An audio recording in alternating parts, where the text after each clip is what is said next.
I had contacted JB a little while ago and asked him if he'd be willing to do this live because I've never voted.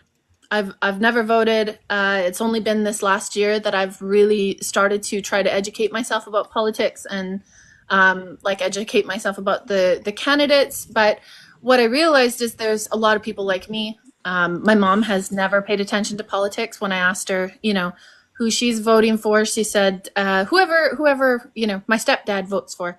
And I was like, oh, Mm-hmm.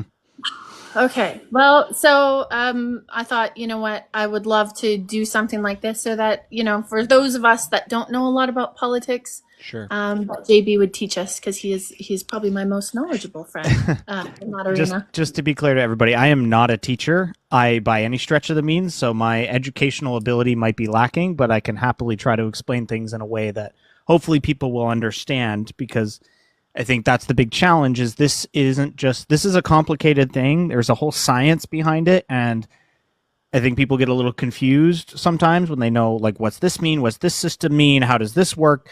And it takes sometimes somebody who knows a little bit about it to try to explain it. And I have this weird ability to be able to take something really complicated and make it sound really simple. So, so that's why we're doing this, because for those of us in Canada, specifically in Ontario, there is an election this coming Thursday. Like, we vote Thursday in Ontario, and then obviously in Canada, the federal election is upcoming. I'm sure we'll talk about it, but at some point in the nearest future. So we don't know. We'll see. But yeah, that's why we're ultimately doing this together. For my chat, wondering who this lovely lady is, because also she makes me laugh every one of her videos. So if you want to just unwind and not have complicated politics talk, Shameless Elle is the way to go, because she makes me giggle. So I appreciate her a lot.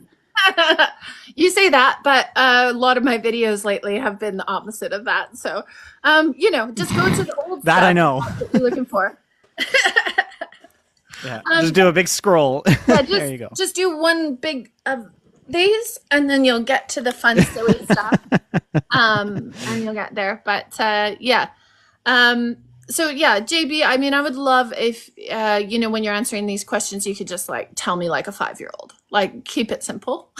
I have a 6-year-old, and I just had to explain to her what voting was. So I had practice earlier today, because she's like, we were going over the week, and she's like, what are we doing this week? I'm like, well, Thursday, Mommy and JB need to go vote, right? And she's like, what's voting? I'm like, oh, here we go. How do I explain voting to a 6-year-old? So I had some practice. So, and I say that with respect, obviously. Yeah. But yeah. Oh, well, that's okay. So, one of my first questions was, what is the difference between the Canadian government and the American government? So each country has a different way of governing their country, and there's different ways to do it. You may have heard common things like dictatorships, authoritarians. You may have heard of communism, monarchs, kings, queens, all this stuff. That is types of government, right? There are all these different ways of doing it. And the more modern day types of government are democracies, which we all know democracies, right? Canada and the United States and the majority of the Western world, England, France, Germany, Germany just had an election today, actually. They're all democracies. So that means that the people themselves decide who they want to govern, right? Now, what's different between the United States and Canada is Canada is... Oh, did we lose you? No, we're good. Oh, okay. No, my phone's like, hey, take your meds, and it interrupted what I was saying. The Canada is a constitutional constitutional monarchy, which means that we have a constitution that dictates our laws. It dictates how we are supposed to govern our country. It gives us our rights, our freedoms, freedom of expression, freedom to vote. That's in the Constitution. That's where we're similar to the states, because the states also has a constitution, right? Now, ours are different constitutions, but they're both constitutions. Where we're different is we are still a monarchy, which means that we have a king, a queen. So right now we have the King of Canada is the King Charles over in Europe, in the UK. Would they call They him, are technically... Would they call him the King of Canada? He's technically the king of Canada, while simultaneously Really? being the king of England, while simultaneously being the king of Australia, and being the king of New Zealand, and so on and so forth through the Commonwealth. So, But if I uh, understand correctly, they basically like don't even bother with Canada at all. Like they're there, and there's the correct. governor general. Is it that like can Yes. approve or Yes. veto things, but almost Yeah. never steps in?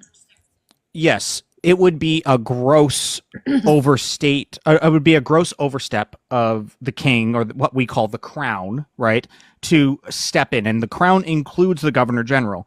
The governor general, who is Mary Simon in Canada, is technically our commander in chief. She's in charge of the military. She's the person that can send us to war. She's the person who can call elections. She's the person who can dissolve government, which I'm sure we'll get into as a whole other conversation.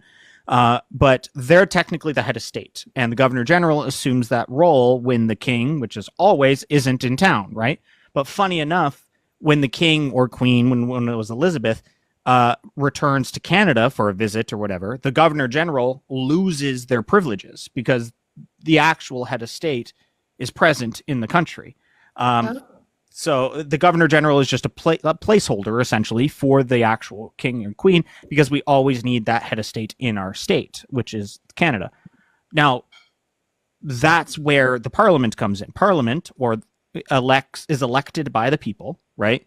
We decide who our parliamentarians are through our elections, which we are having upcoming, and the person, the House of Commons, which is Parliament, decides who's to be the Prime Minister, who then becomes the correspondence between the Governor General and the House, right? So everything, we vote on things in the House, we pass it, it becomes law. The Parliament, or the Prime Minister, walks over to Rideau Hall, where the Governor General hangs out, and says, "Can you make this law, please?" They put a stamp on it. It says royal assent. Then it becomes law of the land. The United States is essentially the same thing in the sense that they elect their representatives, they elect their Senate, and they then also elect their president. Their president is the same as the governor general in this comparison, right? The difference is they get to elect their president, where we appoint our head of state, our governor general. So The president isn't the same as the prime minister. no, so the prime minister is the person who is the prime minister's office is the person who is the highest parliamentarian. So how we determine our prime minister is whatever party wins the most seats in the election, then picks typically their leader. So Justin Trudeau, our outgoing prime minister, is the leader of the Liberal Party. The Liberal Party won the most seats in the last election, so therefore Justin Trudeau is the prime minister, right? So if we have an election next week, say our election is next week, and we decide to pick the Conservatives for some reason, we then Pierre Poilievre would then become the prime minister because he's the leader of the Conservatives, and et cetera, et cetera. But what you're saying though is that the president of the United States would have the same kind of like power as the governor? As the governor general, yes. So they are the commander in chief. The president is the commander in chief of the United States. So they're in charge of the United States military. They're in charge of the executive branch. They are in charge of all of those things in the executive branch of the government, which is like Department of Health, Department of Transportation, all the like 3-letter agencies, FBI, CIA, all those things are all fallen under the executive branch. In Canada, the governor general is the commander in chief, so she's in charge of the military. She's in charge of the court, like the last step of the court system, the judicial system, because we do have a Supreme Court, but like there is a process that the governor general does. That's just what it is on paper, but in reality, and how it works in real life, is the governor general is just a rubber stamp for Parliament, right? So Parliament says we want to do something, even as crazy as it may seem. The governor general just rubber stamps that and just says, yeah, this is law now, because the House says it is, right? So a lot of it is symbolic. A lot of it is for just technicality, because we do need that.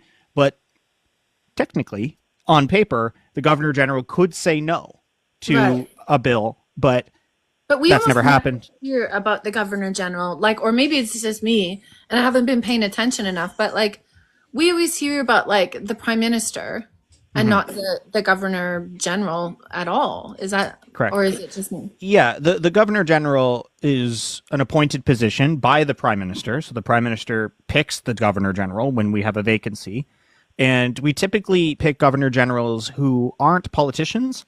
So Mary Simon is actually an indigenous woman, an Inuit indigenous woman from the north. I believe she was a judge, if I'm not mistaken, or she had branches inside of the judicial branch of the government. But we've had former broadcasters, we've had former diplomats, like ambassadors that have become governor generals. It's always appointed by the prime minister, and the prime minister also tells them what to do, essentially. So I'm just speaking from a hierarchical standard. They're technically above the prime minister. They are the head of state. But in a constitutional parliament, in a constitutional monarchy, we the people speak through the representatives to decide what they want. In the states, it's hierarchy top down, right? So the president decides what they want. Congress and the Senate vote on the things that they want to do, and then all three got to agree to it, and then that's where they pass the law. So Canada is a monarchy, technically, and United States is a republican, or a republic. And that's the short answer for what your question was. So Huh. Okay. So, what is the difference between like the Canadian electoral process and the American electoral process? so it depends on what level. So it depends on what branch you're electing. So in the United States, they elect their president, they elect their Congress, and they elect their Senate, right? Their Senate has 6-year terms. So if you're a senator and you get elected, you are a senator for 6 years, right? And then after 6 years, you go up for re-election, or you step down and somebody else tries to become elected in your spot. That's the process. Congressmen and women have a term of 2 years. So congressmen, people in Congress, the 538 congressional members, only are there for 2 years. So they do you do congressional elections every 2 years in the Oh states, wow. right? Okay. They call them midterms when it's not lined up with the presidential election like it was just recently. They're called midterms. So the next one's in 2026 in the United States, and that could switch the House to Republican control, Democratic control, whatever. The Okay. president has a 4-year term, and they're elected every 4 years. And that's the big one. That's what they call the general election, right? Yeah. Now, congressional and Senate elections are just popular vote elections. So it's between a Republican and a Democrat, typically. Who some states do it a little bit different with reform, but Is overall, Democrat liberal? Is that are they the same? Mostly? that's a matter of debate. In Canada, Democrats are more similar to what our old conservatives were, like a progressive conservative. But Okay. Democrats also have a wing of theirs, like AOC and Bernie Sanders, that would be considered more liberal or New Democrat in Canada. The Democrat Party is very wide encompassing when it comes to ideologies, where Republicans have basically just got the right wing of party politics. So they would Okay. be more in line with our current day Conservative Party, the Republicans in Canada, right? So Yeah.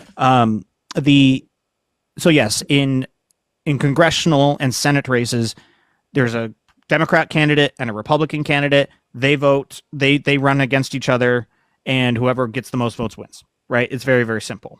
For the president, they do this thing called the Electoral College, and that is always going to be 300 and something. 338. 338? No. Oh my God. 538 is the number of congressionals. I think it's 3. I gotta look this up. I think you're frozen. No, I'm here. Electoral. One of these guys can probably answer me. How many electoral I think it's votes 538. are in? It's 270? 270. 270. Thank you. I just saw it on my screen. It's 270. 270. There's a very, very funny website called 270 to Win, where you get a blank map of the United States and you can click the states and make them your own and see how you can get to 270. 538 is for the electorate, and 270 is for the Electoral College. So the Electoral College is divvied up via the states based on population. So California, Texas, New York have more Electoral College votes. Wyoming, North Dakota has the least, right? But you always get 2. No, regardless of your state size. I think you always get 3. You get your 2 senators and your 1 congressional. It's based off the number of reps that you have, essentially, in your in And your is it the in, number of reps that you have based on the population that you have? yeah, so it's population distribution, and every Mhm. 10 years when they do their census, they redraw the numbers, right? So they just actually did that. So the 2020 election had gave a little bit more to Texas because their population is increasing. California, I think, got a little bit less, and they all share, but there always will only be you need 270 to win, right? So Right. how you get 270 is up to you and based off of your campaign. It's really confusing. No other country does it that way. The United States is the only country that does this electoral college. It was based on an old idea from 1776 that because before internet and telephones and mail, they had to do these elections locally. So the Commonwealth of Pennsylvania did theirs, New York did theirs, Connecticut did theirs, et cetera, et cetera. And then Okay. they decide, they all get together in Washington a couple months later and say, how many votes do you have? And then they pick the president. So it's Right. super old, super antiquated, doesn't need to exist anymore, but that's a matter of debate on And how to in do it. Canada, it's literally like every vote counts, right?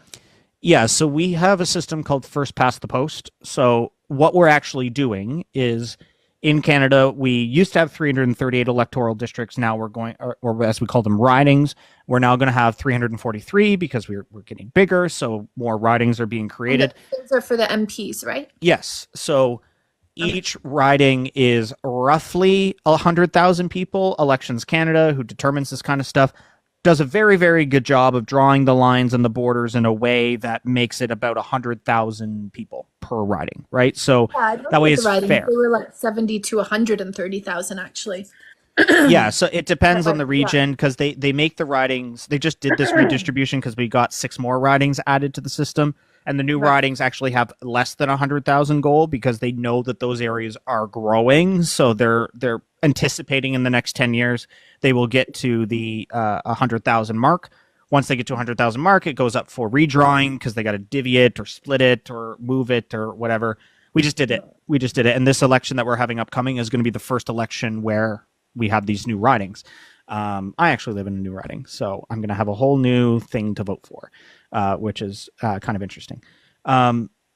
Sorry, I was just But giving the thumbs up. Some people are yeah, like thanking for the live here. They're appreciating this. They're enjoying it. no, So no, it's awesome. I'm happy to do it. So when we have elections, we actually have now going to have 343 mini elections in every riding. right. So when you go to vote in the next federal election and I go to vote in the next federal election, our ballots are going to look totally different, right? We're going to have different Well, names. We're going to have before different you go everything. too much, before Yeah. you go too much further on this, because like Alexa, turn off. I just wanted to like stop you on this point because I actually pay. I didn't pay. Sorry, I took a friend of mine that's a teacher out for coffee to teach me about the government and how it works. And so these ridings that you're talking about, these are the seats that are in the House of Commons, correct? Correct. Yep. Okay. Physical And seats. Physical yeah, seats in the House of Commons is what you're voting for.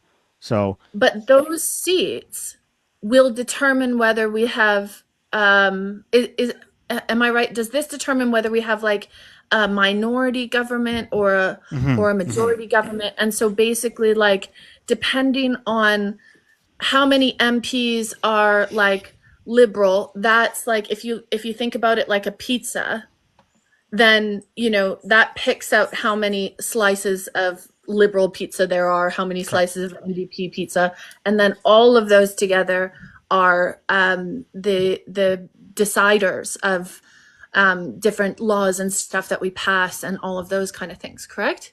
Correct. Yeah. So another way I heard it described to me once was think about taking a pie because the pies are circles and cutting 343 individual pieces of that pie, and then taking that pie and handing out each piece of pie to the party that wins that election. Right. So in your riding, if the liberal wins your riding, that liberal gets one of those pieces of pie. And then at the end of the night, when the election is over and counted and they determine a winner, they put it all back into its original spot and see what party has the most of the pie. And then they form government, right?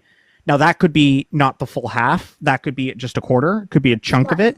And that's where we get minority governments versus majority governments. Now we can govern in a minority government. We currently have a minority government in Yeah. Canada. meaning the Liberals who are in power don't have a majority of the seats, but they still are formed. They still have formed government, and they have to every bill they have to get enough votes from other parties to be able So to get that bill passed. I just want to like further explain this a little bit just because I want to make sure that it's clear. So like this minority government, what this means is that say we have 40% of the votes, and then the other conservatives and NDP maybe have 30 and 30. Like I'm leaving out the Green Party and the Bloc Québécois and all of those, but Mm-hmm. their amount that they have is very, very small. But So it matters, though. It matters it because does it matter, does. but what I'm trying to say though is like the minority government comes in when we are only 40% and the conservatives and the NDP are together are 60%. And so Right. there's like a majority in that, but we are the minority. Correct. So as it stands right now in Canada, the Liberals have 153 seats. You need 170 seats to get majority. So they're about 20 seats or so shy. The Conservatives, who are considered what to be the official opposition, with the opposition is always the party with the second most seats. They have 120 seats. The Bloc Québécois, which is a party that only exists in Quebec, has 33 seats. The New Democrats have 24. Greens have 2. There are 3 independents, and there's currently 3 vacancies. So there are 3 seats that don't have anybody in them. They retired, or they resigned, or they passed away, or something like that. So um, that So gets into one could by-elections costs, argue but that's that different. voting for these MPs is almost even more important than voting like for the just the prime minister, right? Because Yeah, that's who's representing you, that's who's speaking for you, yeah. right? So, for instance, there was just we just did the coldest night of the year in my community, and yeah, and my member of parliament was there, my member of provincial parliament was there, my mayor was there, all these things, and those type of events is the time that I could go up to him and say, "Hey, nice to meet you. This is what's on my mind." The point of a member of parliament, and in turn a provincial parliament member at the provincial levels down, is so they can kind of not keep an eye on, but just be responsible for 100-ish thousand people versus one person, the prime minister, being in charge of 41 million people, right? That would be impossible. The prime minister is also an MP at the same time, right? So Justin Trudeau is the member of parliament for Papillon in Montreal, right? That is his seat. So Oh, okay. And he doesn't like tell me if I'm right about this, but what actual power does he have? Because he can't really make any decisions without the agreement or the majority agreement of the House of Commons, correct? sorta. So the prime minister's office and the PM does get some sort of blanket ability to do things. They are in charge of anything diplomatic. So the issuing of ambassadors, the negotiation of trade, the representing Canada on the world stage, the issuing of tariffs, which is a big conversation right now, is all done by the prime minister's office. They get that responsibility. They are granted that power. Okay. Anything taxation wise, anything about the money, actually touching bank accounts to get money to people or to things, that requires parliamentary approval or the changing of a law. So this is just an example. Say there was a law that said that I'm just looking at my desk, say all forks need to be the color red, and the prime minister says, we don't want red forks anymore, we want other colored forks. They would have to pass a law in Parliament to change that. That's a really stupid way to describe that, but Okay. if he was like, I'm going to give that red fork to the United States, he would be able to have that ability to do so. So that's kind of the Parliament. The Prime Minister's office does get some power Okay. over things, but ultimately there is a very fine line about what they do have and what they don't have. And there has been some times where the prime minister in the past has overstepped their jurisdiction, and it resulted in a government toppling, and we've gone to the polls because Okay. Parliament feels that they've overstepped their jurisdiction, which is a thing, right? It's called a non-confidence motion, but that's a whole other thing.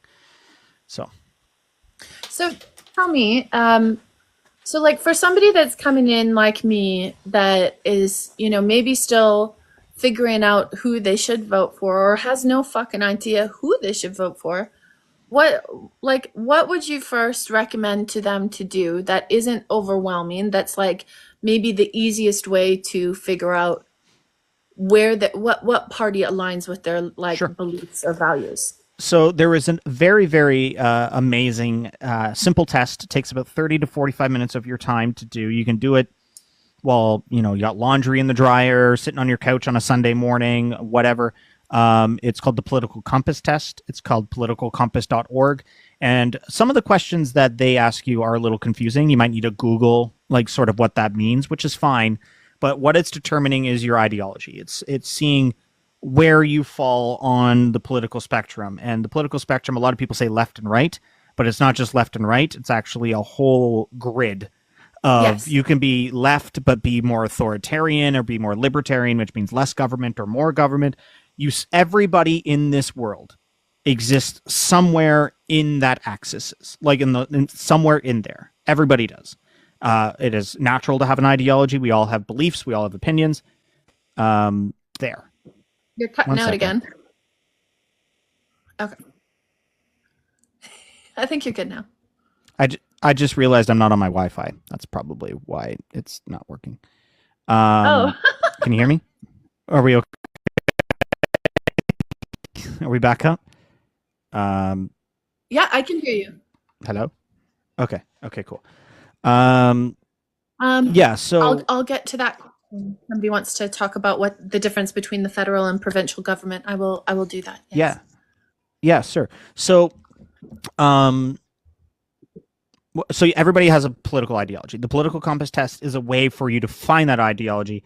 That is in a way that doesn't like, you can't really cheat, if that makes sense. Like, it's just asking very hypothetical questions, like, if are you okay with the death penalty? Are you okay with same-sex marriage? All these sort of things that, asking you fundamentals about your beliefs and ideologies, right?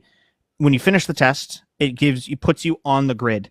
And then conveniently, the political compass on the left-hand side has every country, Democratic country, major Democratic country. You can click that, and you can see where the parties also align on that same grid, and you can see exactly where you are, who you're closest to. That will give Yeah. you then a springboard to go look at that party's platform. You can go to their websites. You can go maybe to a community event you can find out who your member is. Oh, they're in that party. Great. Oh, they're going to be at this thing because they put it on their Twitter or whatever, that we're going to be here, right? And it gives you a chance to learn what they're about and what they stand for. Sorry. So there's quite a few people in here asking like what was that website. So just so you guys know, I'm going to be posting this video on YouTube, so you can always go back and watch. And I'm going to put any of the links to these websites in that post so that you guys can have that. I don't know, JB, are you going to be posting this on your YouTube as well? Probably not, but No. Okay. I'll just direct will, people to you. So okay, so this one will be on my YouTube, and I'll put all those links in there. Just so you guys know. But he said political compass. politicalcompass.org. It is a group of political scientists from around the world that work in consortium with this, and they change the test every year. So every American Thanksgiving, they tweak it a little bit to be a little bit more modern. So questions about Ukraine were added into this, right? Stuff just because people are knowing these things, and you gotta, keep an eye on it and keep up to date. I do my political compass every Christmas. It's just a thing I do at Christmas time, and because people change over time. Well, so I actually was going to ask you this question, but then also I wanted to ask you because I went looking for this kind of thing myself as well. I was like, I want to see where I kind of like sit on this graph, right? Mm-hmm. And anyway, so I looked these up, and the ones that I found were called Vote Compass. Yes. The Vote Compass one that I did first and I started to do had a lot of really hard questions that I didn't understand. And so I did the junior. I did the junior Vote Compass. And just for all of you guys that are looking for something that's maybe a little bit, simpler terms, I did that one. And I was actually quite surprised because I have been thinking like this whole time that I was more NDP. I would have considered myself like very socialist. But I came up more liberal, more kind of like in the middle of caring for, many of the things that conservatives care about, but also like very much caring for like our social programs and, Mhm. um, kind of like the good of the whole rather Sure. than, that kind of thing. But I was kind of Yep. surprised. And then I got my parents, my mom and my sister, or no, sorry, not my sister, my mom and my stepdad to do it. And they came out very conservative, which was no surprise.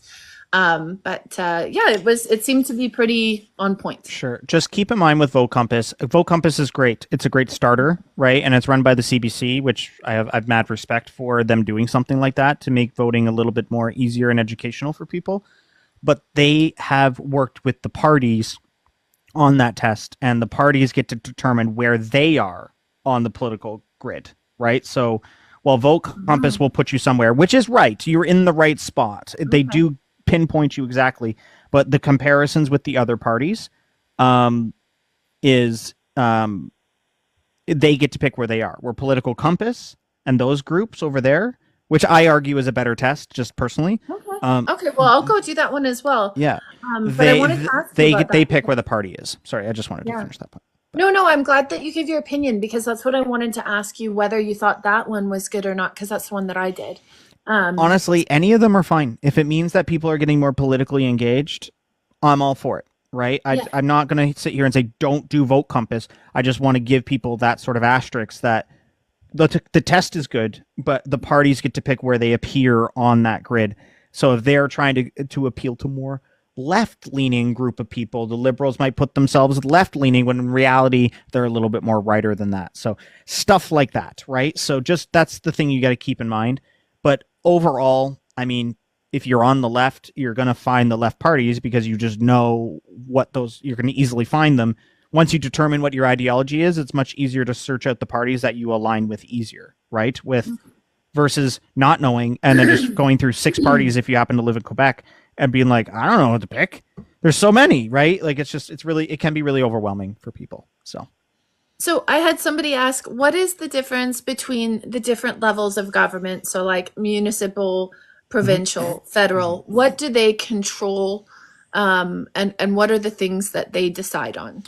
There is a very, very handy sheet. I'll send this to you so you can put it in the description of the YouTube video that breaks down everything that each level does, right? Because it is quite extensive. But very basically, starting at the federal government, your federal government in Canada is responsible for the military, the border, immigration. They are also in charge of passing laws and legislation that will affect the whole country. The criminal code, they're in charge of some of the courts, the federal courts, so more serious crimes like murder and stuff like that. The federal government will handle that. The federal government is also in charge of the correctional system, so the prisons. Um, there's another big one that I'm missing. Uh, Forestry and waterways. So like the St. Lawrence River in Ontario and Quebec, that is part of the federal government's control. The forestry departments, lakes, stuff like that, title deeds. These are the CRA is also part of the federal government. Thank you. So your taxation control, that's all from the federal government, and also native and indigenous control or indigenous relationships are done through the federal government. The federal government's also in charge of the three territories. So Nunavut, Northwest Territories, and Yukon, they are in control of that. They don't have their own provincial governments up there. So that's where the federal government is. Your provincial governments, so in the 10 provinces across the country, they each have their own premier. They have their own elections, very similar to the federal government. So it's the exact same way, just smaller, right? So Ontario, we're having an election on Thursday. Instead of electing 343 members, we're electing 124 because that's how many seats we have in Ontario. It's the exact same, right? Um, the provincial government's in charge of healthcare, education, police. Sometimes, if it's not a city police, just regional police. They're in charge of some of the court system, so smaller crimes. They're the provincial government's in charge of. So, like, if you steal a Target, or you steal from Walmart and you get charged, you're going to go through provincial court for that. The provincial government's also in charge of family court. They're in charge of landlord and tenant rights, so basically dealing with renters. The provincial government's also in charge of housing supply, so the building of houses is all provincial. That's a big thing right now in Canada is we need to build more homes. And the federal Right. government is saying we need to do it, but the provincial government's in control of that. Um, they're that's the gist of it. There's lots more, but that's the main stuff. The municipal governments, if you have one, because not everybody has one, if you live in a city that is big enough to have a municipal government, they're going to be in charge of your water, utilities, policing if you have city police, the fire department, the paramedics. They're going to be in charge of keeping care of the roads, so snow plowing, general road maintenance. They're going to be also in charge of your local deed of your property. So they're going to make sure that you aren't building things too big and issue building permits for things. Oh. And the municipal government also has a mayor. They don't have a premier. It's a mayor and city councilors, and they don't elect people the same as the federal and the provincial does. It's just a simple, most votes wins kind of thing. So, and there's no political parties in the mayoral elections and the municipal elections, which I love, by the way. That at that level, when it's that personal, you're dealing with stuff that intertwines in so deeply in your life. I don't think political parties should be involved in that. And a little fun fact for everybody listening: the first thing you do and the last thing you do when you go to bed and you wake up is you touch a municipal service. So the municipal government is actually super, super important in your life because your water supply is done by the municipal government. So when you wake up and you go to the bathroom and brush your teeth, you're touching the municipal water supply, unless you have a well. But if you, but then when you go to bed and do the same thing, you're touching the municipal water supply. So first thing you do is always work with the municipal government. So it's very important that we elect and pay attention to our municipal elections because it affects you even more than you think it does. So Right. anyway. And this is what Jennifer in the comments was just saying. She said, except almost no one votes in municipal elections, and they're so important. Interesting. Extremely I'm one important. of the terrible people. I always told myself I that if won't I be was to anymore. enter into politics, I would do it at the municipal level. Yeah. I think that would be my branch because I believe more. And the municipal government also takes care of a lot of like shelter systems and the issuing of bylaws and stuff, so fines and stuff like that. That's all municipal, and it's very important. I don't think people realize that you probably intertwine with more municipal services than you do any other service every day. It's So very.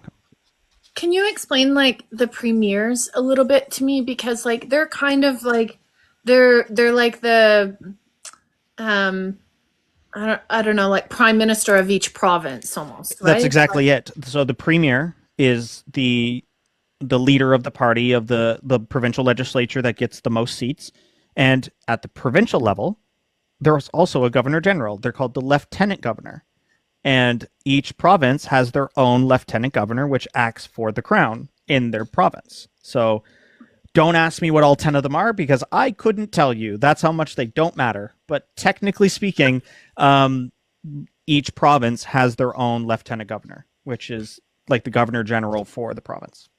That's And where it so gets even what more is the confusing. premier like responsible for? Same as the prime minister is at the federal level. So the premier's office does have special jurisdiction when it comes to relationships between provinces, relationships with the federal government. We just saw a big photo op moment where all 10 premiers went down to Washington D.C. to meet with Donald Trump and the Republicans regarding the tariffs, because as much as Trudeau and the federal government are trying to deal with it at a federal level, there are things provincially that they also have to deal with, right? When there's tariffs are applied, because the provincial government's in charge of business permits and social supports and social assistance, right? So the premiers do have a big piece of this puzzle. There's a whole meeting every year called the First Ministers Meeting, which is all 10 premiers sitting in a room with the prime minister to meet and talk about issues, right?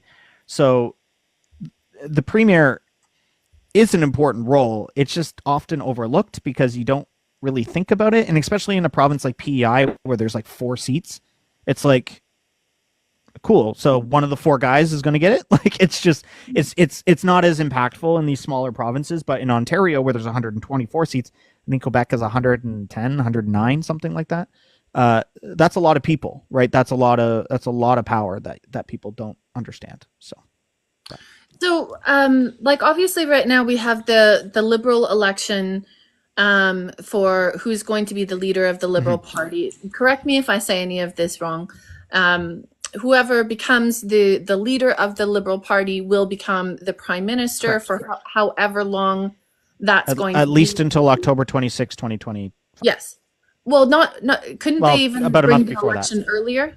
They can, and they probably will, just to be very Yeah. clear, not to be super partisan or anything here, but the polls and the climate that I have tapped into in this country is every party is ready.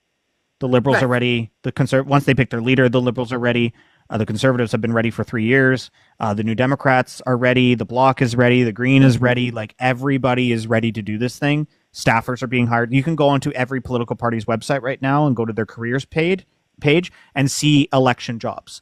So like Okay. data analysts and stuff on like it'll say like election contract, and the start date is 2 weeks before the election, and then or like 2 weeks before the scheduled start of the election.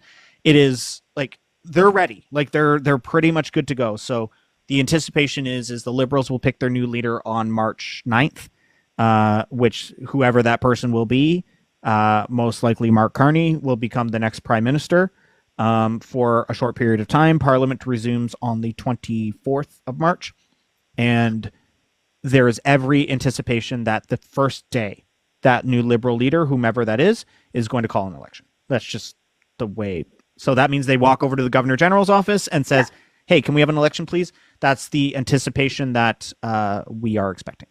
So Okay, so I mean, basically, the leader of the Liberal Party will become the next prime minister, and any time between the time that they take seat and October, we could have an election, and then we'll be voting for the next 4 years. correct. Or two or one, depends if we elect a minority, because elections can kind of happen at any time. And in minority governments, elections typically happen sooner. This is one of the few times in Canadian history where a minority government has made it the 4 years. Now, one would argue we're going to have an early election, so it's not quite the full 4 years, but pretty close. I think late spring is pretty darn close to October, right? So I think that's But they did. they don't get a 4 year for sure. No, so if they have a majority, they do, right? So a majority No. government means that there's no opposition power, even if every other party that's sitting in the House teams up and says, we don't want you anymore. The majority government, they have enough seats that can prevent that, right? A minority government means the government, like right now, doesn't have 170 seats. So if you add the Bloc, the Conservatives, the New Democrat, the Green, and the three independents together, that's more than 153. So they can do what's called a vote of non-confidence. And if everybody agrees, the government is toppled and removed. And Oh, I didn't know that. that's what we call a dissolution of government. This, And from there, the other thing that can happen, like we're seeing in Ontario, is a snap election can be called. So the premier, in this case, or the prime minister at the federal level, could say, election time. That's why they call it a snap election, because they can just decide whenever they want to do one. Trudeau famously did that in 2021. He called a snap election in 2021. So okay. Hey, where's my mods? You guys see this dude here? What's his name? Trev. There we go. Yeah, you get rid of these guys. Anyway, sorry. you good? What was I going to ask you?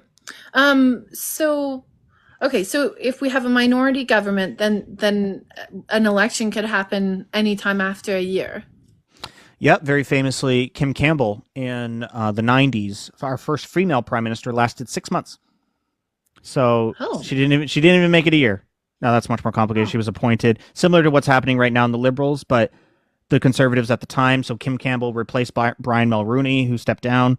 Kim Campbell was appointed as the leader, or Joe Clark. Somebody stepped down, and Kim I didn't Campbell even know we had a female prime for six minister. months. For 6 months, Was that the uh, only one? yes, it's our only female prime minister. She lasted 6 months.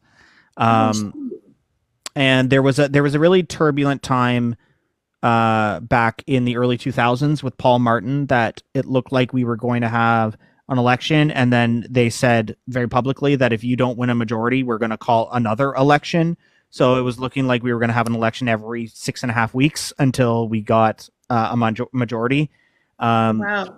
that didn't happen, just to be clear, but that was the threat that was made at the time.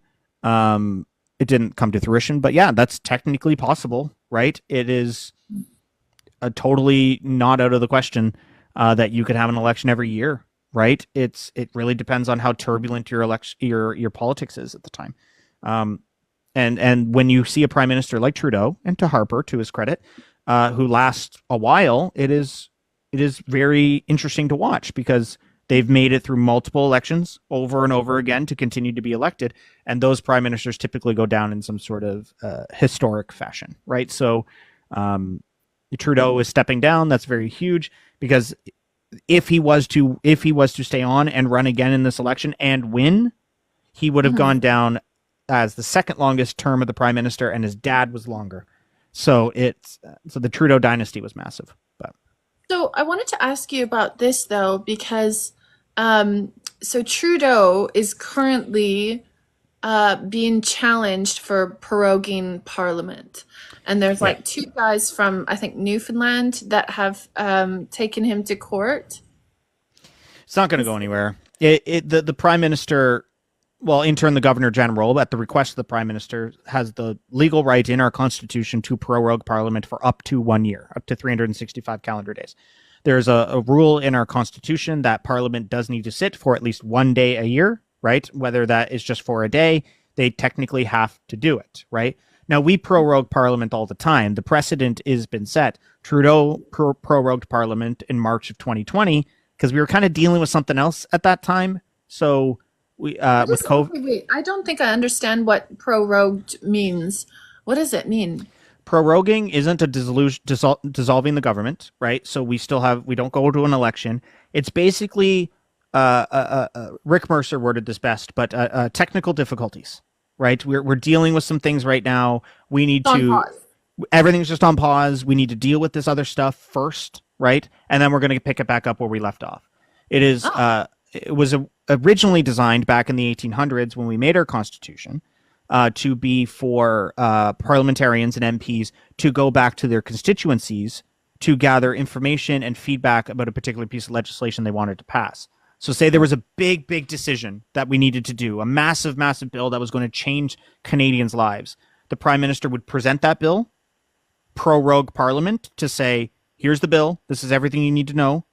Go back to your home, right? Talk about it with your people around you. Come back in yes. 6 weeks, 8 weeks, whatever, right? And we're going to pick that back up with the left off now that you've gotten that feedback. That was the I original design of that.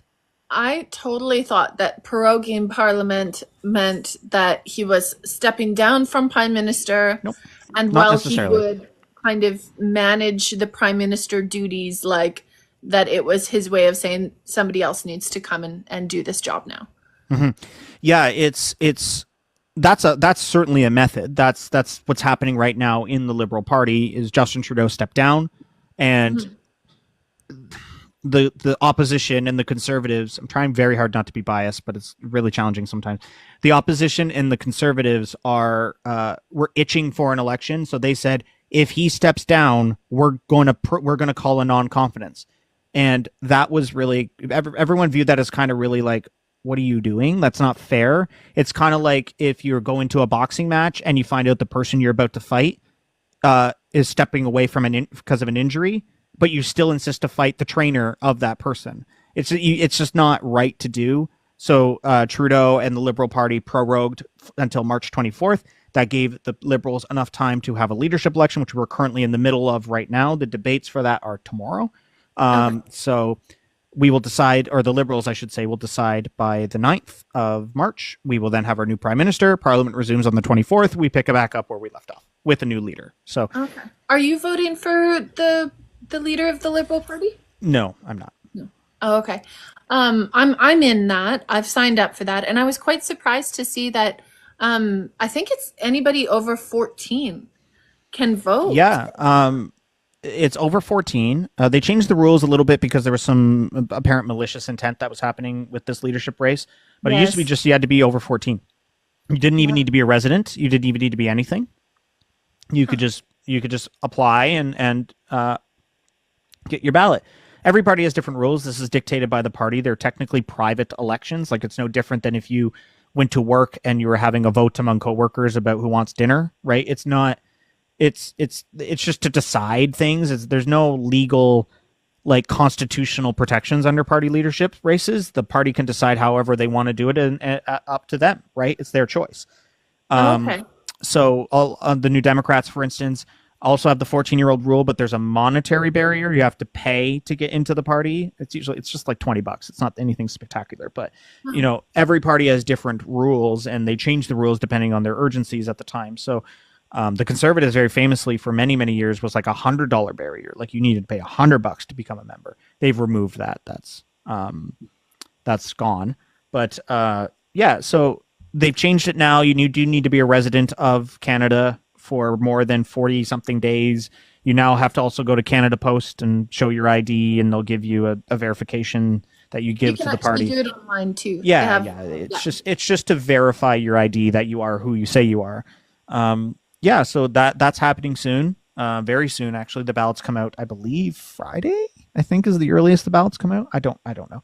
I didn't do it because I'm trying very hard in this upcoming election to be as impartial as possible. Right. I also obviously have my bias about who I don't want to win, Mhm. but Yeah.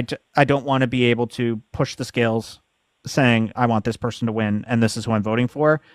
I want liberals because I'm not a liberal. I want the liberals to decide who their So leader is. I have a question for you. Like, obviously, you can go and look up like the different parties and look at their policies and that kind of thing. But then also, there's got to be some weight to who is the leader of that party that you're Mm-hmm. voting for. Mm-hmm. So, what is it that you like put as a priority, or like the major things that you look at for yourself when you're picking Sure. a party to vote for or a So person to vote I like to tell my people in my lives and in my conversations that I'm kind of a political orphan in this country. My ideology, I'm a democratic socialist. There is no party in Canada that represents me, not one. Right. So us Dem socks in this great country, always every election have to look around to see, okay, who wants us, who wants our votes, right? And there's a decent number of us in this country. Um, Overwhelmingly that typically is the New Democrats, and I have been a member of the New Democrats in the past. Under Jack Layton, the late great Jack Layton, I was very passionately a New Democrat. I aligned with Jack probably the most out of any of the leaders that we've ever had in this country. I was a little biased because I lived in his riding and he was my MP, but that Okay. aside, Jack was great. But when Jack passed away and they picked Thomas Mulcair, who I did not agree with, I left the party and I became an independent because I was like, I don't like Thomas Mulcair. Um, I've never voted liberal in my life, which is really interesting as well. That surprises a lot of people. I've either voted New Democrat, I voted Green, and one year I voted for an independent candidate that happened to be a friend. So I had to vote for my friend. But it was, yeah, I've never voted liberal in my life, which shocks a lot of more conservative individuals. Like, what? You never voted liberal? Like, nope. So, what are the things that you Yes, sorry. look at to? I look for somebody who is going to take care of my family from a social support perspective. Not that I sit here and ride Social Security or anything like that. It's I want to know that if I fall capacity. Oh, did I cut out Sorry, you're again? breaking up. Yeah, I think TikTok is. Yeah, you cut out again. What? So I ensure that the party that I want to lead this country takes care of people who cannot take care of themselves. So that's a big thing for me. I want to make sure that our government is protecting people if they fall into a hard place, such as like EI, Sorry, social I think assistance, stuff like that. I'm going to interrupt your response because I think you misunderstand my question. Like, for somebody Sure. that's sitting in this seat watching this as trying to decide how they should choose, like, what do you think are the important pieces for people to look at I that see. will relate Got to it. their own values? I think what you need to do is the parties do a really good job on their websites of breaking down their party platform point by point in basic bullet points, right? So you can Yeah. see, you know, what high level on their summary they stand for, right?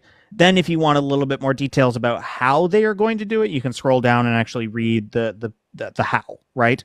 The summary of the party platforms is a really good way to start your research process. Right. Just go to the first page, look at all the things that all the categories of the things they're talking about. If you see something there that piques your interest, because again, everybody has different needs, everybody has different wants about what they want in their life and in their community.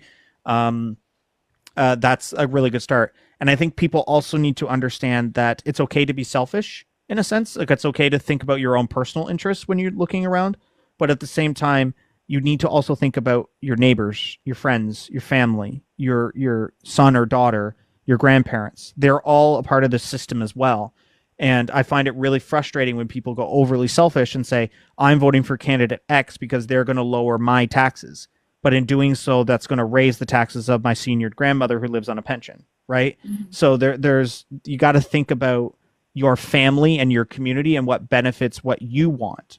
And if that's conservative, that's conservative. If that's liberal, that's liberal. That's the beauty of this system is we have all these different parties that are trying to grab your attention with things. But I think what you need to do is think for yourself, but also then think for your family and then think for your community at the same time. And how much weight do you put on the party or the candidate?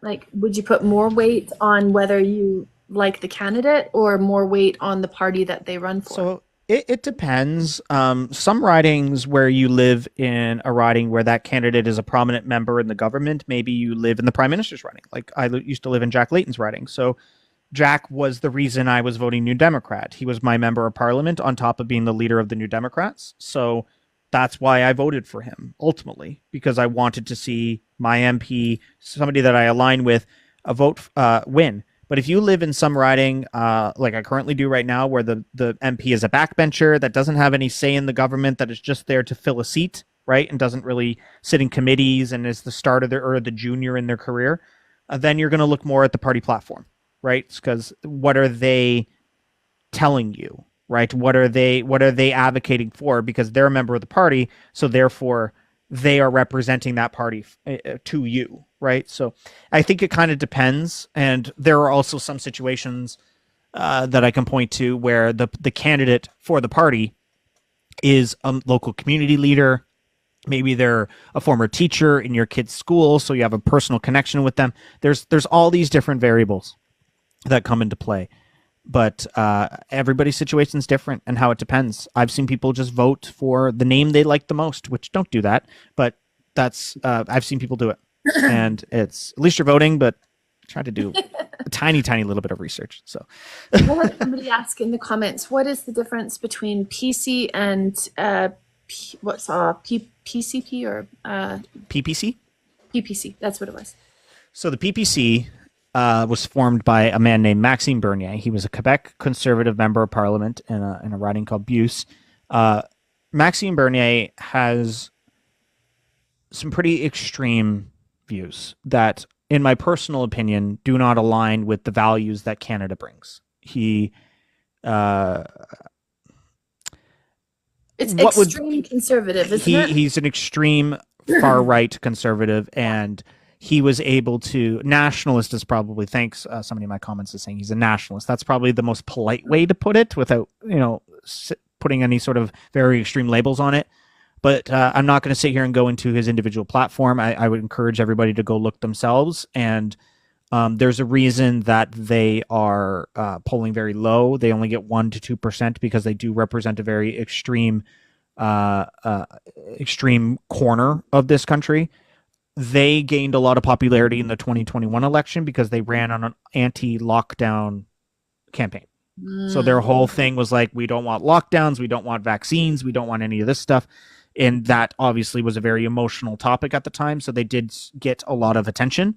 But that seemingly the wins in those sales have depleted. And in this next election, they're slated to be, very, very poor in the votes counts, by the way. Somebody had asked, would the PPC be similar to what America is experiencing with their government right now? If you want a kind of an idea what the PPC stands for, just take what the United States regime is currently doing and copy that. in Canada, and that's probably what you would get with the PPC. Yeah. The PPC gains attention because they do run a candidate in every riding. That makes them a federal party, not just some one person running in one riding. They do field 338 candidates, even if their candidates think that they should be injecting substances into their arms and storing their bodily fluids, which was totally a real thing that one of their candidates did. They're fun people to kind of explore. But the more modern day parties and the more established parties, your conservatives, your liberals, New Democrats, your blocs, they're much more, they have a vetting process with their candidates. They make sure their candidates are not insane, right? So what is the PC? the PC are the progressive conservatives. The progressive conservatives don't exist anymore in the federal level. There used to be this party called the Progressive Conservatives, and there used to be another party called the Reform Party. Back in the 90s, they sat down together and crunched the numbers and said, if we are separate parties, we're never going to form government again, because typically, historically, Canada is a really progressive nation. 60 to 70% of us every election vote for progressive parties, right? So the Conservatives and the PC and the, thanks for the gifts, the PC and the Reform merged into one party that is now the modern day Conservative Party. Now, the PC party still exists at provincial contests. That's what we have in Ontario right now. Doug Ford, our premier, is a progressive conservative. A progressive conservative is somebody with a conservative mindset when it comes to finances, but is okay with like pride and the LGBTQ, and they're okay with gay marriage, and they're okay with like trans people serving in the military, like these very just like basic fundamentals, right? The PC, while being conservative, they're kind of okay with these kind of things. They're a little more like they're kind of Sure. like closing that gap between liberal and conservative. And yes, for me, like somebody like me, I could probably go either way. Like I sat like pretty firmly beside liberal when I thought that I was more like NDP. And I think that's because I have very like grassroots, born and raised Alberta, sure. and I have those like values of like the farmers and the oil riggers and stuff like that, and I do understand those things as well. But yeah, like I'm basically like the black sheep in my family. I'm the only one that's not conservative. Yeah, the PC party is going away very quickly. I think Ontario is one of the last ones. I think the Maritimes still has a few PC parties. Tim Houston, the premier of Nova Scotia, is a PC, a progressive conservative. Most conservative parties, like we saw in Alberta, have switched to a more firmly conservative stance on things. The PC is not going to be a thing much longer, to be honest. I think there is a couple of bastions that are holding on to it, but overwhelmingly, conservatism is shifting way more right. It's called the Overton window. They're shifting way more right, and liberals are slowly filling that gap very quickly. So, and somebody had asked, I don't know if it was a joke or if I'm out to lunch and I didn't even know this was a thing. Somebody asked, what is the Blue Party? The New Blue Party. No, this is a thing. The New Blue Party is a provincial party in Ontario that is exactly like the PPC, just at the provincial level. Oh, okay. I was like, I know of the Green Party, but I haven't heard of the Blue. I thought it was like punking me. I had a member of the New Blue Party knock on my door today, funny enough, and asking for my vote in this upcoming provincial election. And I asked what party he was from, and he said, I'm from the New Blue Party, and he's the candidate. And I told him to kick rocks. I'm like, you think that my daughter shouldn't have a right to choose what she does with her body? Please leave. And he tucked his tail between his legs and walked off my property and went off to the next day. But yeah, they're that's what they are. But okay, so with all of this will be like one of my last few questions, and then I really want to talk a little bit about smart voting. Are you in a hurry? Yes. Yeah. No, I'm good. Okay. I'm doing my own live after this, but I got time. It's okay. Okay. So my other like question for you is there's a ton of misinformation out there. And I think, the one reason why I really wanted to try to do this live as unbiased as possible and just more about like the facts of how the electoral process works and all of those things was to empower people like me that have never voted or maybe just feel uneducated to learn and to not feel overwhelmed by it. But how do you weave through like the things that people kind of put out there? There's a lot of lies, a lot of misinformation. You know, especially like the candidates attacking each other and saying different things. It can, I'm sure, be really, really difficult to know what's true and what's not true. And I mean, obviously, you have to fact check Sure. everything, but I don't know. Like, is there anything that you really recommend to try to? From a news perspective, a great starter is Ground News. Ground News is a service you have to pay for it, but I think it's only like $5-6 a month. It's not that expensive, and it is a service that something's going on in the world. You hear about these tariffs, you hear about the German election, you hear about whatever's going on, right? And you go to it, you find that story because it'll be on there. You click it, and it gives you the story, and then at the bottom it's like read it from a left-leaning news site or a right-leaning news site, and you can kind of see how each side is talking about this same issue, and then that gives you a really good way to determine what is truth and what isn't truth. Because let's make up a theoretical story that Donald Trump put 100% tariffs on Canada tomorrow, right? That would be then put on this. This would be big news. This would be massive news, right? So you would go on and you would find it, and what you would see is the summarized story from all the sources, and then you'd be able to go and see what the CBC is saying and where they lean, and what Sun News is saying, which is more right, and what they are saying, and you'd be able to see the different ideologies and where they are how they are reporting the story. And that is a very easy way to fight misinformation, because if you've got CBC, CTV, Global, all these National Post, all these different institutions all wording it one way, but then you got this one other site that is wording it completely differently, then you can highlight that site is wrong, right? Because everybody else is reporting it the way that you should be. That also gives you an idea of what entity or journalistic entity is doing a really good job at reporting the facts, because there is a report card, there is a track record that they track, to save anybody the hassle and to save everybody the $5 a month.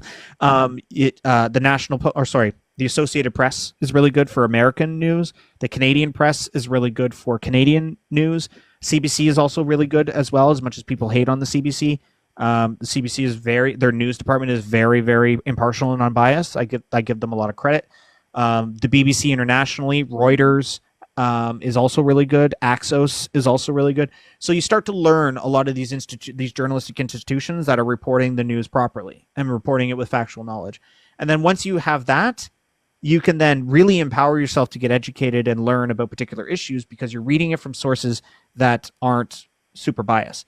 Where I don't recommend people getting their news from is Facebook and social media. Well, there is a lot of us like myself and others on this platform and many other platforms that do a little bit of journalistic content.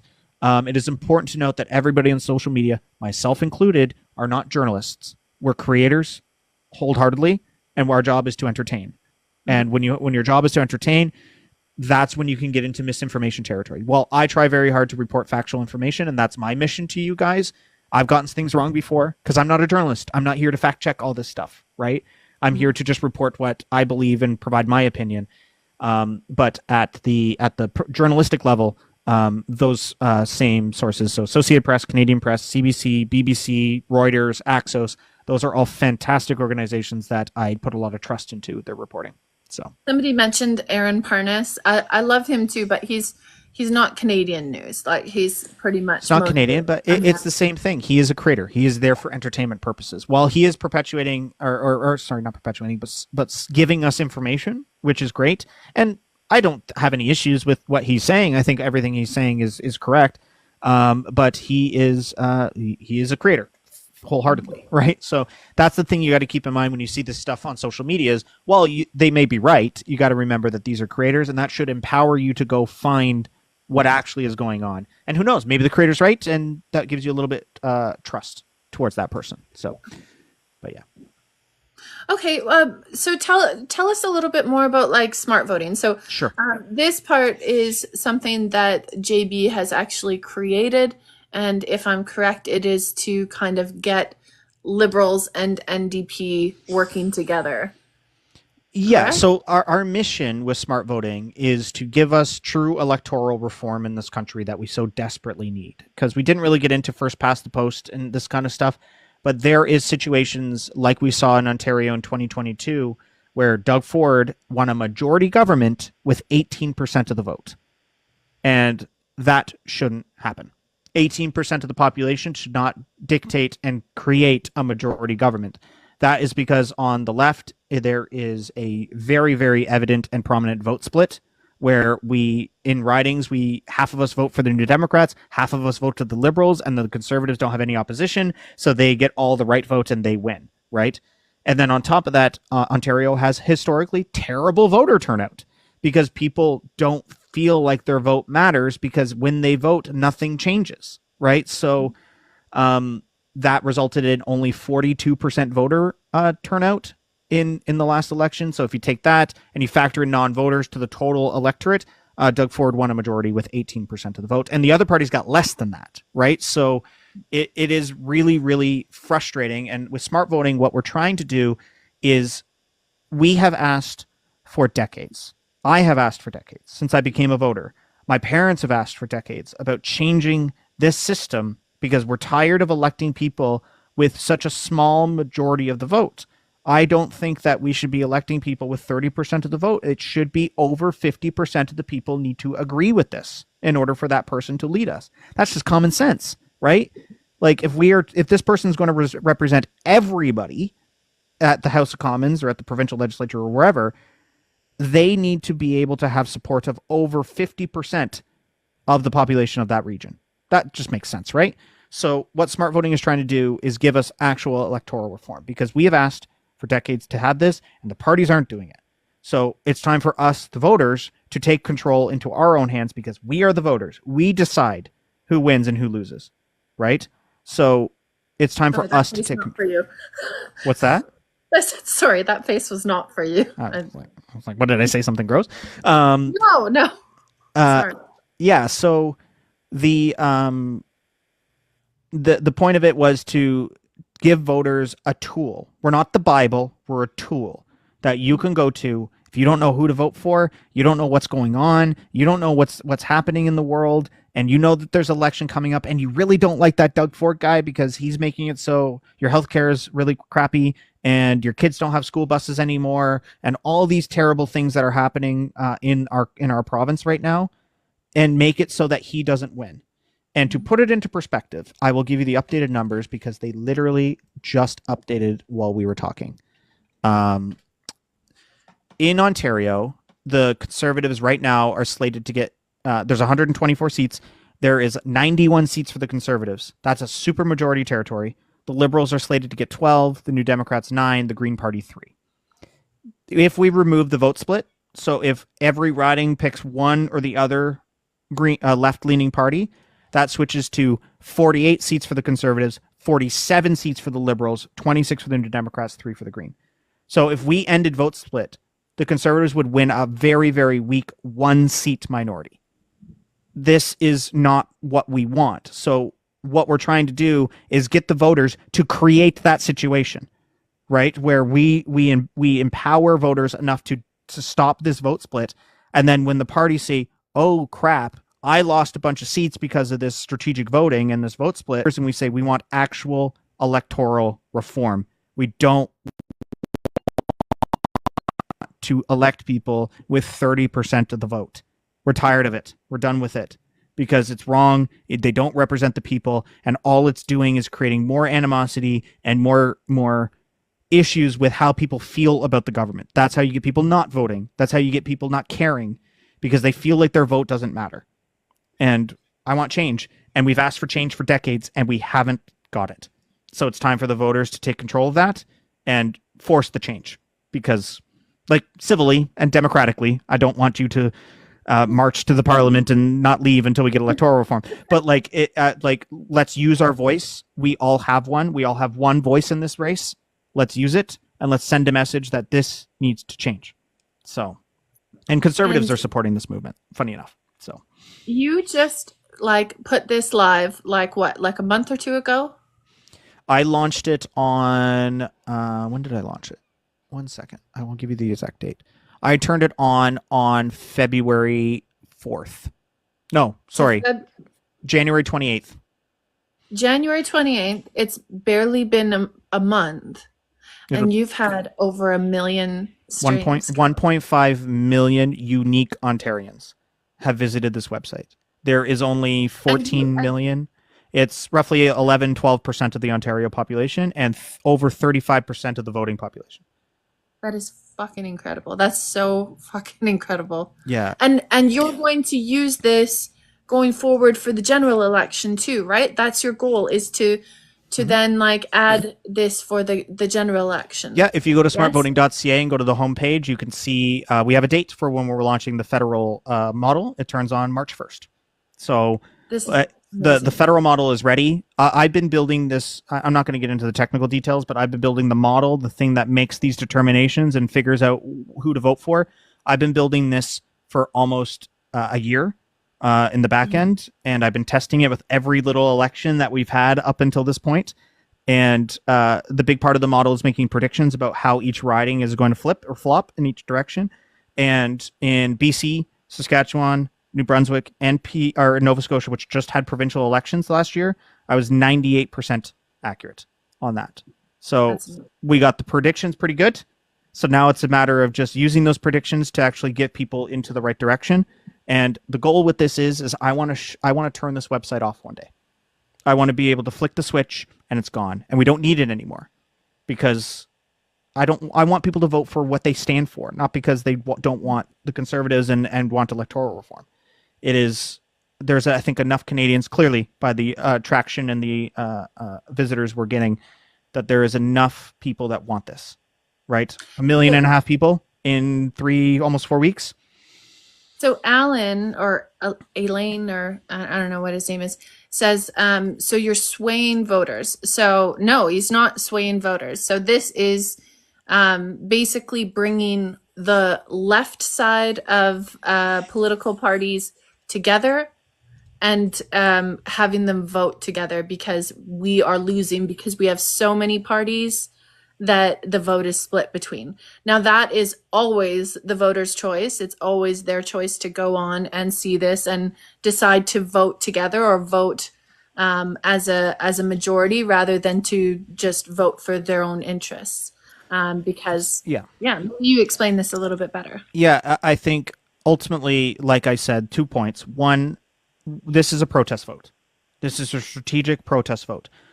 Protest votes, when we do them, there's a bunch of different ways you can do a protest vote, are not fun. You don't enjoy doing it because you're potentially voting. Like, I'm going to be voting against, in my riding in Ontario, I'm going to be voting against the party. I'm going to be voting Liberal for the first time in my life because I'm done. And the Liberal in my riding is the best person to beat the Conservative in my riding. That's just the facts on it. That's just the data. I don't like that, but we have to do it in order to actually get change in this country. And furthermore, as I said at the start, this is a tool. We're not the Bible, right? You vote how you want to vote. If you look at it and you say, you know what? I just can't vote for the Liberal or the New Democrat or the Green in my riding. I just can't do it. A really good example is up in Thunder Bay Superior. It's a riding in Northern Ontario. The Liberals put up a candidate that is an accused abuser, domestic abuser, right? So like I get, and the system is recommending voting Liberal because they are technically the best person to beat the Conservatives in that riding. So, but people have messaged me, like, I just can't do it. I can't vote for that person. I'm like, I get that. Like, I understand that wholeheartedly. Like, that's fine. We're not telling you how to vote. We're just giving you a tool that if you need to a nudge in the right direction, we're going to tell you who that person is and what that party is.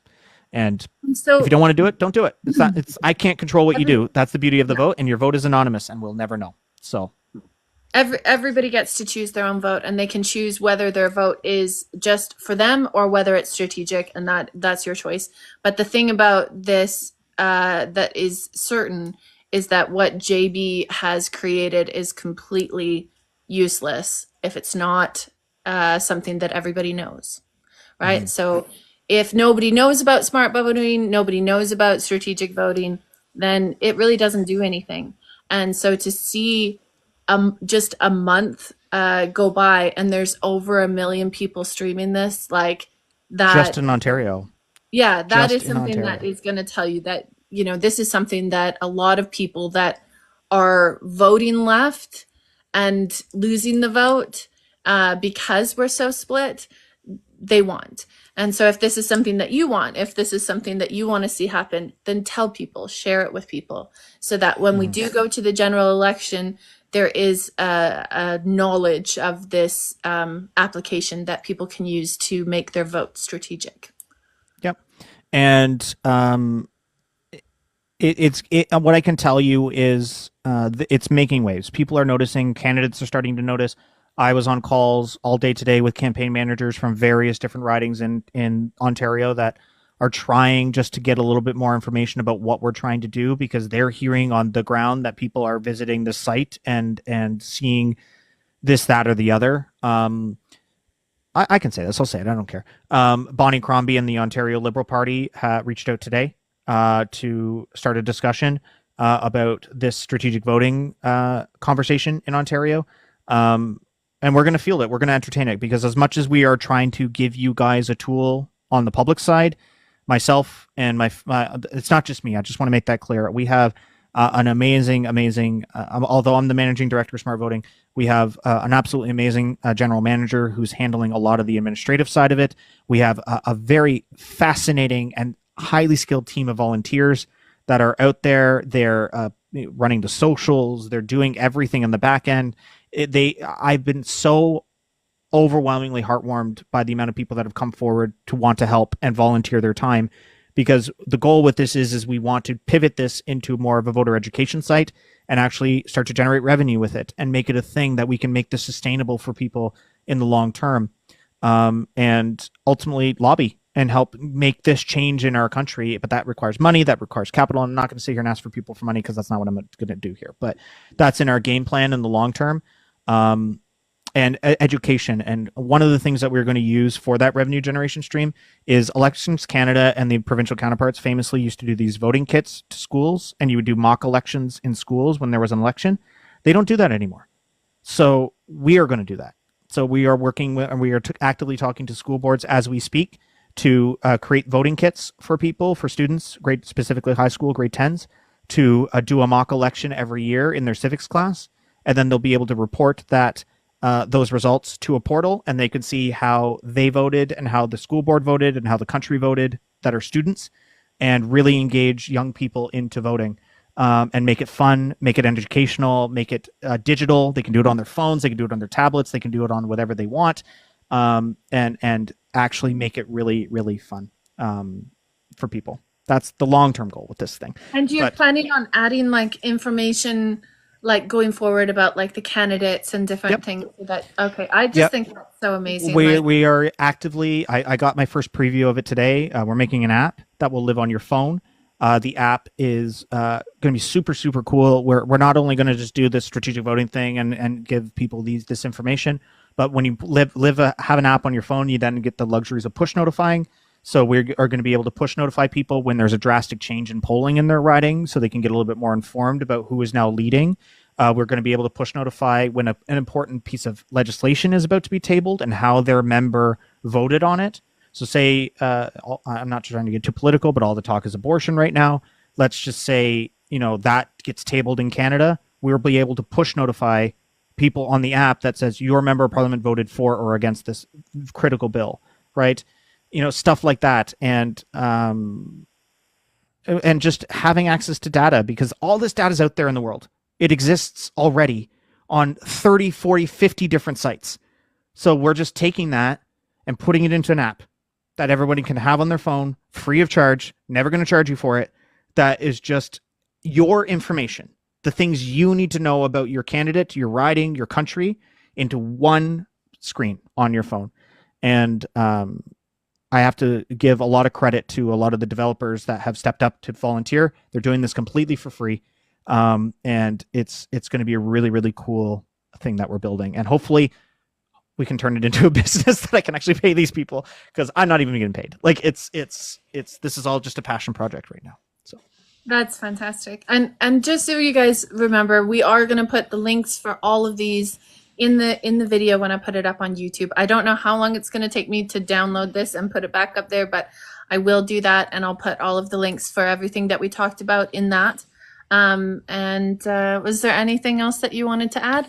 No, I just wanted to say to the people in my live and the people in your live, we thanks for the support over this stuff. If you've been to smartvoting.ca, I am getting friends of mine that are texting me who aren't political, being like, "Why am I seeing this site you made everywhere? Like what? Like who? When did you do this?"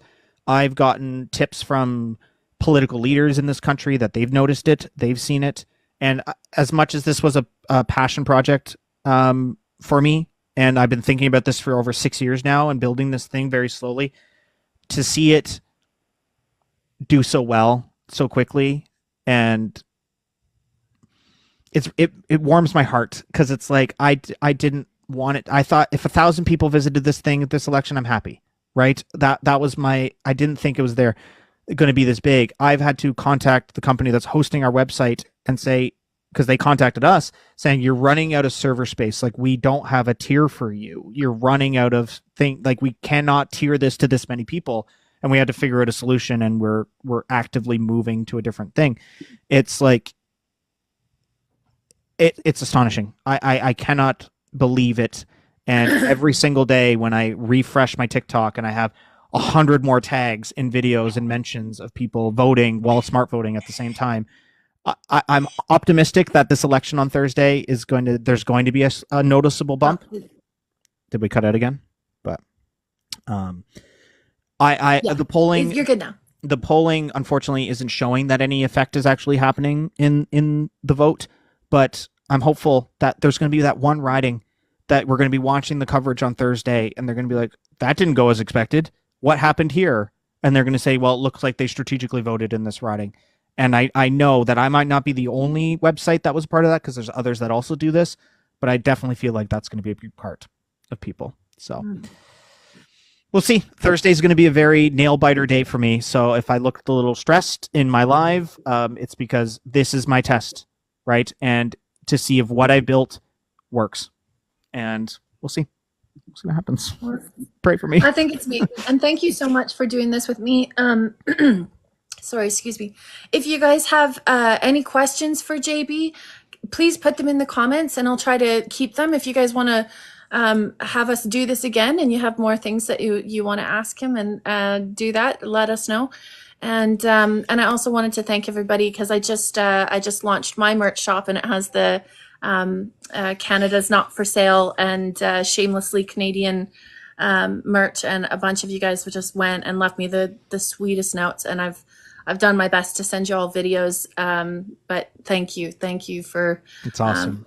All of your guys' support, and yeah, I'm so fucking proud of it. I love the stuff that we've been able to put together. So and I'm loving seeing the pride that everybody has, and I think if anything has come out of like these tariffs and the threats on Canada to be the 51st state, is that it's the first time in a long time that I've seen people, holding our flag with pride and really feeling united. And that just, I don't know, that's so great to see. And I'm such a fucking proud Canadian with all of that. Yeah. I'm only 34 years old, but I've been through the political system. I've worked on the Hill. I've seen this country from a very different lens for many, many years, seeing it from the governmental side. And I don't think in my history I've seen our country this unified on a very particular issue. And it warms my heart, makes me feel good. And what I can tell you is that it proves that Canada is a truly united nation. We may fight, we may bicker, we might have our disagreements from time to time, but nobody pokes the Canadian bear, because when that happens, we align and we stand together. One request, though, to my fellow Canadians, and this might come on a controversial ear, and I apologize. That song that's like, "This is Canada, grab your maple syrup and flannel shirt." Can we stop with that song? Can we just collectively stop using that song? I want us to be proud Canadians for what we stand for in our values as a country, not our stereotypes. Our maple syrup and flannel shirts and hockey, this, like, Like, I understand people are using it for patriotic purposes, and that's great. But can we pick another song? Like, there's so many amazing Canadian artists out there that we could be promoting in this moment, and not some stupid stereotype song about all the things that Canada is apparently. Oh, like, it just drives me nuts every time I hear it. Oh, I But mean, yes, absolutely. I get that. There's some songs that you just hear over and over and over again. I And wish if there's TikTok. one request that I would ask you guys is like, please let's try fucking hard not to make the same mistakes that the States has made in fighting with each other and not listening to each other, because I think it's really that hate that has divided them. You know, like conservatives have their values and they're valid. And I think we need to start opening lines of discussion more Yeah, but than also just losing each other. do so if you're comfortable doing so, right? If you're comfortable doing so, I'm just saying we need to stop spreading hate and so much division between us, because I think it is only furthering the issue. We need to listen to everybody and you know, hear what people are fighting for and standing up for, Yeah. and not be so close to it. The reason I said it the way I said it was because sometimes somebody in your community, somebody close to you, is too far gone, and you're going to Mm. sit there and fight that fight, and You have to keep it's that just going to balance. cause animosity between your relationship. It is not worth doing. There are many of us, shameless plug, myself included, that fight online against these people because I have the education to back me about how the system works and how things are And going. I'm just shameless. Right, you're just literally shameless, but fight the fight if you're willing to do it, but don't be afraid to step away, because sometimes all these people who are spreading divisive nature rhetoric in our country just want it for attention. They just want to be heard, and if nobody hears them, they'll be like, oh, okay, nobody's listening to me, so I guess I don't have the same thought. You know what I mean? So that's kind of my This is thoughts on true. I'm just saying, like, I try not to spew that hate. And people that come on, like, and try to talk to me about, you know, their views on being conservative and that kind of thing, as long as they're respectful to me, it. Sure, I'll be good faith. respectful to them. Yep. You know, and I really do think that we need to have more of those conversations, because we should be voting as a people on what's best for us. Mm-hmm. And while we'll have disagreements, it shouldn't be like this side and that side. We are the people that are trying to decide who is best for our country, and it would be great if we all just were able to hear each other out a little bit more. Maybe someday. I hope. I hope we'll Someday. get to that point, but I think we're going to be in for a little bit of a turbulent couple decades here, while the world sort of figures out how we're going to handle this. And we could do this in another live, but there's a whole science theory around this. It's called, the Strauss-Howe generational theory, that history repeats itself every 80 years. And what happened 80 years ago? World War II. So it's the same thing. We're just repeating ourselves every 80 years. So anyways, Okay, well, thank you so much. Thanks again. Thanks to everybody over on JB's side, and thanks to all of you guys in the comments and the moderators. And we'll see you guys soon. we'll appreciate you. I'll text you. We'll talk. Okay.